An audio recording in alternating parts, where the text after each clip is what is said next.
unalivement. Okay. That's vulnerability, you know? Okay, but those are all very... I think that's the extreme. thing. Yeah. Other things in life, it's just life, my brother. It's like parents going through divorce. Yeah, it's okay. They're not going to be the first one. They're not going to be the last one. Right? My brother not getting paid enough and being stressed. It's okay. We've all been there in life. That's not, if you're telling me that, oh, you give birth to a child, you need support and you're stressed, you cannot sleep. A lot of people have been through that. Hey guys, welcome back to another episode on Jollof and Compa with me, Alexis, and my husband, Augustus, where we talk about navigating life and marriage through our own unique perspective. Guys, if this is your first time watching and listening, sit back, relax, also subscribe, leave a comment. We want to hear your thoughts. If you're not new and you're coming back to the show, also subscribe. well, yeah, and welcome. And welcome. On this episode, we're talking about vulnerability in marriage. And guys, before we start, I must confess, Augustus has me anchoring this episode, and I woke up 5 minutes ago, and I also did some day drinking. So it's going to be a great episode, is what I'm saying. Are you excited, babe? Now they know that the host is half drunk. Then just so for clarity, she's the only one that has been day drinking. I've been working as a responsible adult. Let's get into the topic of the day, which is vulnerability in marriage. And I think it's a great topic to talk about because I see more and more these conversations of Black men really talking about their struggle with being vulnerable, how it was expressed growing up. And so I'd love to talk about how it was demonstrated or displayed to us from our parents and towards us, how we kind of displayed it with our friendships or within our friendships. And then does that impact our marriage and how you're vulnerable with me and each other as well? Yeah. Yeah? Yes. This is just so you guys know.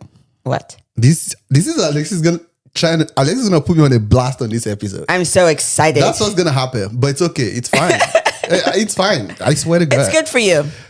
And you know why it's important to talk about? Because I think my husband, I've seen him cry. Well, first let's start with how do you define... You cry? Where? Let's define vulnerability. What does it mean to you today? Wait, when did you see me cry? Let's talk about that one first. Cry. Me? Yeah. Yes. Oh, was it because of food? No, but it should have been probably. No. It's because of food? No. I think the two times that stand out to me is one when we were dating and you had your first New Year here. Oh yeah, that's true. And you were very emotional about it, and for good reason, right? Yeah, that was crazy. Yeah. And then when you proposed. Oh yeah, that's another. And I was like, oh my gosh. Well, was it when I proposed or when we got married? I don't think I cried when I proposed to you. No, your voice was just shaky. Yeah, that's kind of okay. When we got married. Yeah, that day, yeah. You did drop a tear. I was emotional that day. Yes. But why is that considered vulnerability though? Okay, and that's why I said we should define what it means to us. And your last moment would be recently when a family member wasn't feeling well and we went to go help. Oh yeah, that was a very Yeah. So that was crazy. Yeah. So let's talk about what it means to you to be vulnerable. You start, go. I don't know, honestly. I don't know how to define it. That's the truth of the matter. I feel like vulnerability. Yeah. What I think as vulnerability is when you're at your lowest of low and you're not afraid to share that with friends and family. Yeah. So that's why I said, why is crying vulnerability? From my point of view, I don't think it is. And I think it's very easy to get it confused with being vulnerable. Okay. Because even in that moment, take for instance on our wedding day, it wasn't my lowest of low, right? And at that point, I wasn't being vulnerable with you. Okay. I was just sad in a way, not sad. I felt bad because none of my parents were not there. Yeah. You see, that was what made me cry. Yeah. And also the other thing, when we went to see the family member, that's not being vulnerable. That's me. I had so much compassion at that particular point in time, so much so that this person that I care about to some extent, I know they're in a place where they probably don't want to be. And that kind of made me very, very sad for them. Yeah. So yeah, vulnerability from my perspective, those instances that I just mentioned would not be constitute. Yes. Okay. So those are more like being moved. Yeah, like yes. Emotionally. Yeah. But I think the vulnerability aspect though, it could be vulnerable too. Because the vulnerability aspect is me trying to explain what led to me having that reaction in that moment. So me being vulnerable in that moment is telling you the reason why I cried on the day we got married was because I looked around and my parents were not there. And that made me really, really sad. Yeah. That to me is vulnerability, not the crying itself. Okay. And that didn't come because even me, I couldn't articulate. If you ask me why at that instance, I cannot tell you that. But further down the line, when we had conversations about it, I was able to articulate and tell you, this is why I felt that particular way. Yeah. So that's vulnerability in that instance. That's good. Yeah. I like that distinction. And I was just going to read the definition that AI Overview says on Google. Yeah. It says, vulnerability is the state of being exposed to the possibility of being physically or emotionally wounded, attacked, or harmed. Oh. I know the Google definition is crazy. But I think to me it means like unburdening yourself in a way to share something that is close to you, maybe something that shows you feel exposed in a way about how you're feeling and being open enough to share that with the person. Oh, I see. Okay. Yeah. That's interesting. Okay. Well, then let's start with how, like, can you think of any examples growing up where you saw vulnerability shown between your parents or towards you? And I'll start. You should start. Definitely start. Start. Okay. Yeah. So the first thing that comes to mind for me, as far as my parents showing it towards us, is when my mom and my dad were having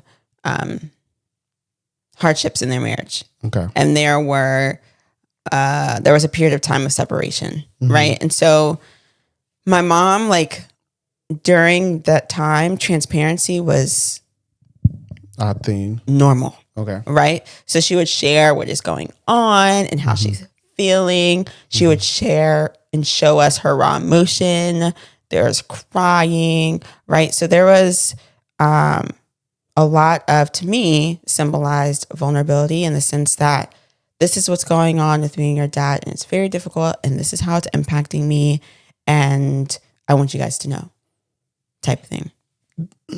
What? Why do you think that's being vulnerable though? Because in my family, we also went through a phase like that. My parents did not recover from that. Your parents did, but given my parents are much more older than your parents, right? Yeah. But to me, it was more or less, at least the way it happened on my hand, it was more or less an adult person unleashing their burden on a younger person. Burden that I could barely understand, but continue. Okay. Yeah. So that's one example. The second one would be where my dad was not doing well. And like his mental health was in jeopardy, and he would share that with us.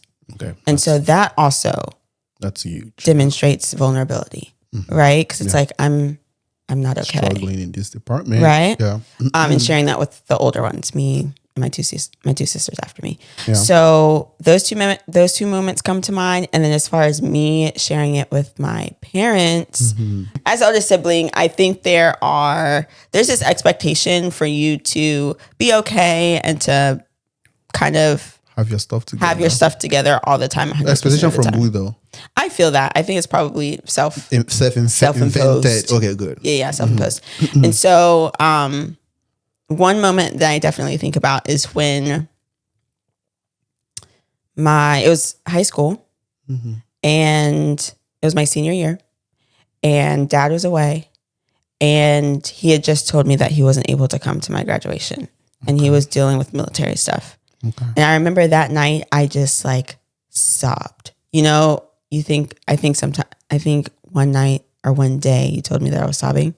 at work. I was not sobbing. But during that time, I sobbing. was sobbing. I How was old were you again? wailing. I was like 18, 17, 18.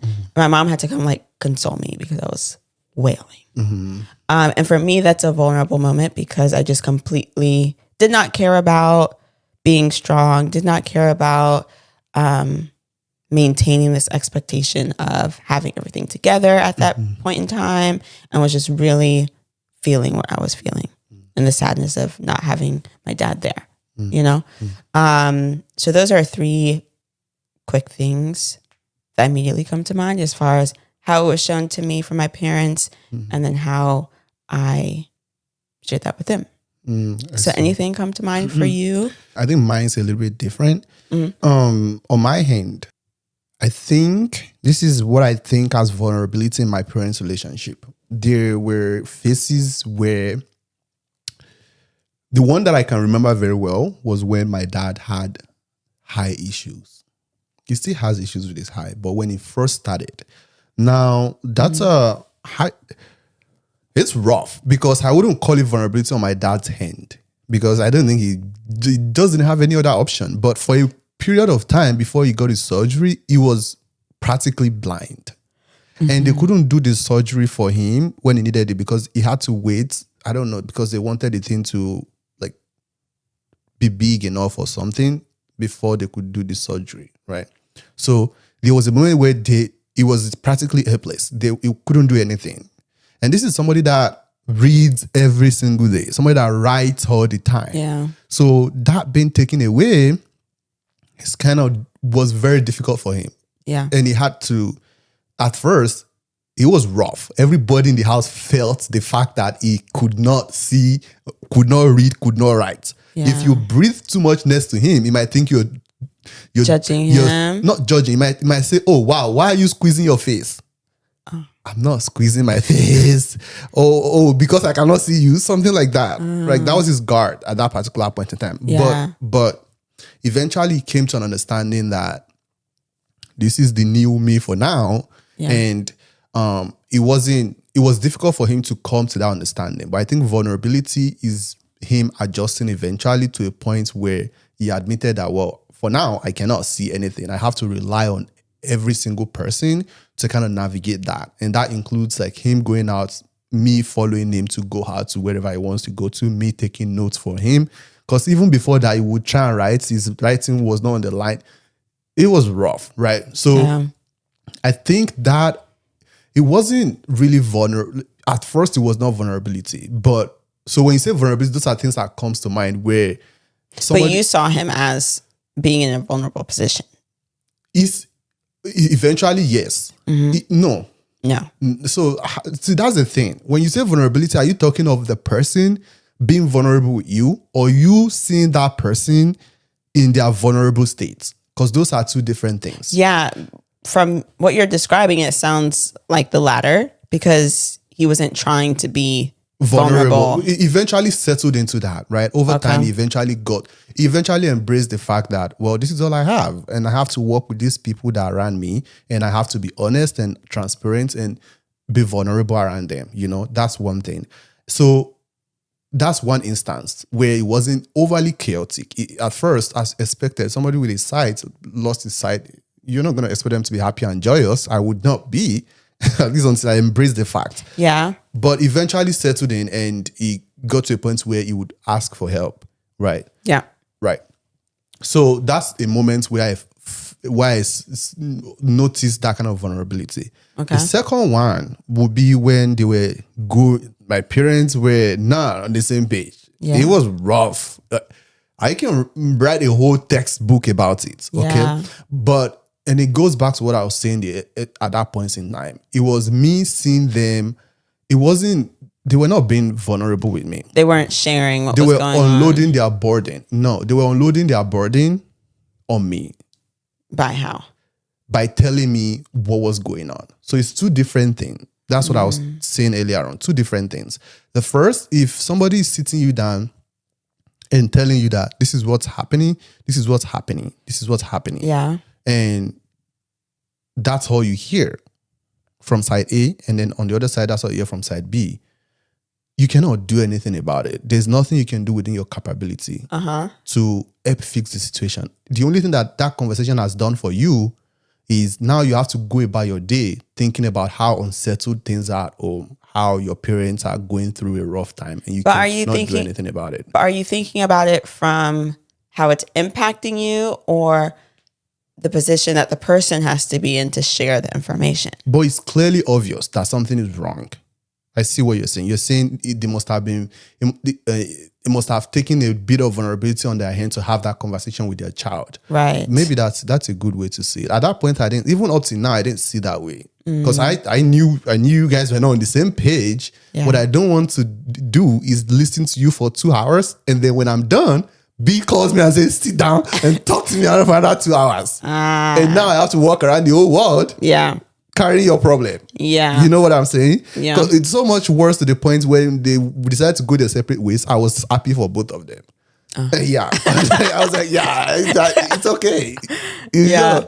But anyway, so the point is, I've seen the instances where I've seen my parents or like parent being vulnerable was during my dad's health crisis, where it was just rough for him and he didn't get it at first, but he eventually settled in the point where he was kind of fine with it. You could share that, oh, I can see this much. At some point, you'll be like, oh yeah, I can't see it from that far. I can see this distance. That to me, that's vulnerability from that perspective. Yeah. Okay. What about you being vulnerable with your parents? I can't remember. Babe, in what? What about sharing how their separation impacted you? I just told you that each will sit me down for 2 hours complaining about the other person. Yeah. You think they want to hear about my vulnerability?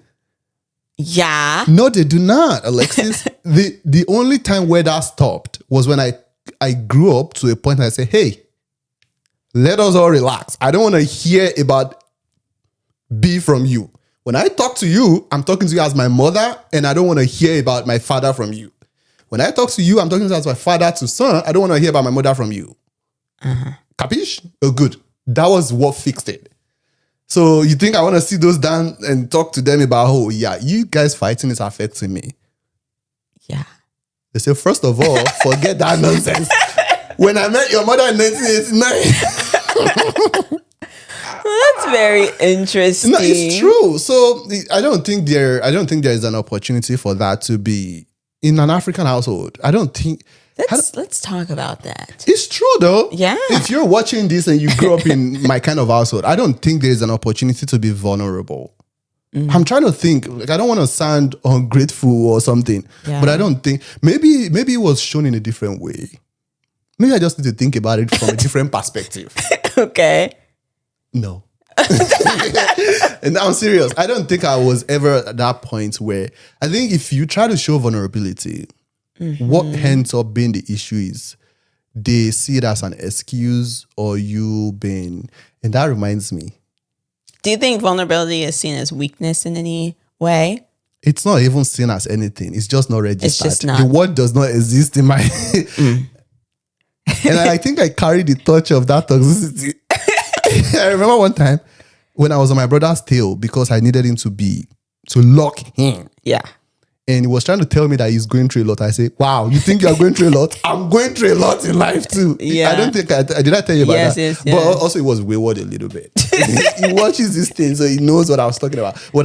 But I think at that point, he was actually trying to tell me that he's not in a good place. But I didn't work on it. Sorry. I apologize. But yeah. That's interesting. But you remember when I said I was even making for I say, oh, he said, and I'm always the one that's like, babe, like, calm down. Yeah. He said I'm going through. Like, I said, I even told my other brother, he said, what does it know by a lot? A lot kill you there. Move on. He walked out though. See, we didn't entertain the I'm going through a lot. Look at him now. He's a successful young black man. Oh my gosh. But no, there was no room. Jokes apart though. I don't think there was that kind of room to have that kind of vulnerability. I don't think so. I don't think. I became an adult real fast. I hope that's not having my children, but You hope what? I hope it doesn't affect my children. I feel like you might soften up. I will soften up. I think my fear is not that I will not listen to them. My fear is that I might overcompensate. And that's a problem. And that's going to be a problem in these dynamics because you have the tendency to embrace that kind of feeling. Yeah. You don't need another person to overcompensate.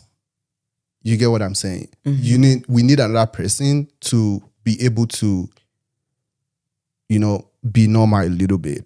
Because no jokes. You grew up in an household where these things are welcomed. There's a space to have that kind of conversation. Right. So by default, you are going to welcome that kind of conversation. You're going to be a space where that kind of conversation can happen. So there was never like, how are you feeling? Where? Or even with your brothers now, would you ask, how are you feeling? I don't think I will. Even if I ask, I don't think I want to know the answer genuinely. I can ask him about his exams. I can ask him about his. But I feel like your friends though have been vulnerable with you. Does that not encourage? Who is vulnerable with me? Like when your friend. Don't mention names. I'm not. When your friends had their first child, and they're like, "Oh my goodness, this is a lot." They're just ranting. That's not vulnerability, babe. That's not vulnerability. Sometimes I think that's the thing too. Sometimes you confuse vulnerability with like people just needing an avenue to say things out loud. And then it goes back to what I was saying about parents sitting their child and talking to them because. But I'm always thinking about what it takes for the person to share that information. Because not everyone's just going to share their business or how they're feeling. Or honestly, they're not telling me how they're feeling. They're just telling me that they're having... It's that's the thing. I think your threshold for vulnerability is very low. Say, yeah, that's the thing. I think it's low because in the sense, so what would someone have to share with you for you to be like, wow, they're being vulnerable right now? I have not eaten since yesterday. That's a very vulnerable moment. I swear, you don't think it is a vulnerable moment or I have because they don't have the resources to care for themselves. Yes, or something like, yeah, I just got diagnosed with HIV. Yeah, that's vulnerability, bro. Because they have a disease. I'm like, stay there, but I feel you, bro. Do you have any cuts on your body right now? No, I'm serious. Or they're thinking of things that can lead to their unalivement. Okay. That's vulnerability, Okay, but those are all very... I think that's the thing. Yeah. Other things in life, it's just life, my brother. It's like parents going through divorce. Yeah, it's okay. They're not going to be the first one. They're not going to be the last one. Right?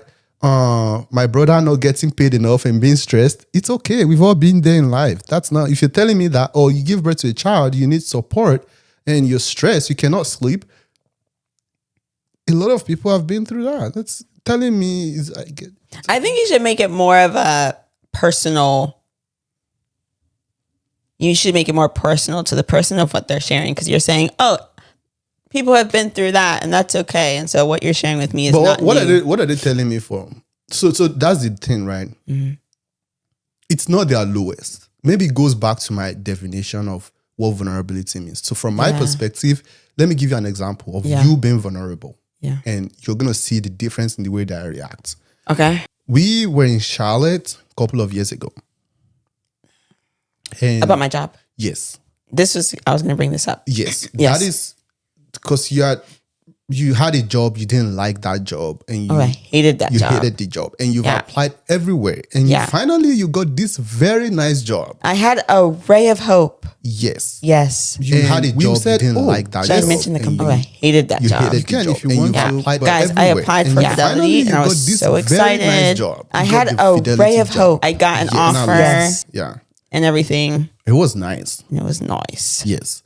And we're like, and it's been a rough couple of months, probably like 1 or 2 months. Yeah.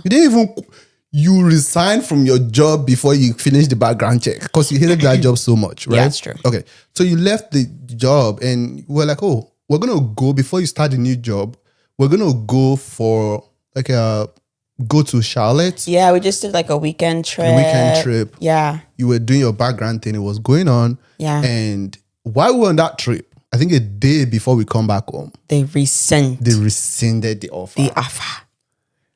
That is the lowest that I've seen you in my entire life. Now, to me, that is vulnerability. And the way that I will react to you in that particular instance is going to be very different from you crying because you're having an argument. This is good. Does that make sense though? Yes. And I was going to call out that moment too, because in that moment too, I didn't even want to cry in front of you.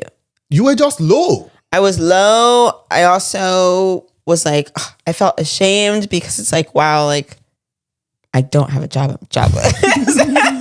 Oh, that's crazy. You know, I never thought of it like that. I was supposed to have my shit together, and it's very untogether at the moment, you know? And so I remember specifically like crying in the bathroom first and trying to be quiet about it because I was like, I feel terrible, you know? And then I came out to the hotel room and just unraveled again in front of you. And that's when you came to me. Yeah. Yeah. So that's a good example, right? To me, that's vulnerability because you were that low at that point in time. I don't know what made you low. I mean, like I know what made you low, but I don't think it was that crazy. Like, you're not going to be homeless. I mean, we're not going to go on trips, but we're still going to eat and we'll have a roof over our head. But it's like the ultimate rejection. It was sad because it's like you see something, you have your hand stretched out. Yeah. And it was placed on your hand. And to withdraw your hand, they took it. They took it. Yeah. But in that moment, right, that was a very vulnerable moment from my perspective. Yeah. You don't need to tell me how you're feeling. You don't need to express the reason why you felt that way to me. The only response that I can have for that is compassion. Like, I just want to support you in any way that I can. Does that make sense to you? Okay. So now if you compare that to you and I arguing and you go into the closet you cry. Okay. You're not gonna that's not vulnerability. I don't care. You're just trying to get me to shut up. See, and that's not gonna happen. See, this is my husband's issue, guys. You would take it as manipulation. That's how it feels to me. And that is insane. That might not be your goal, but that's how it feels to me. It's definitely not my goal. But that's how I see it.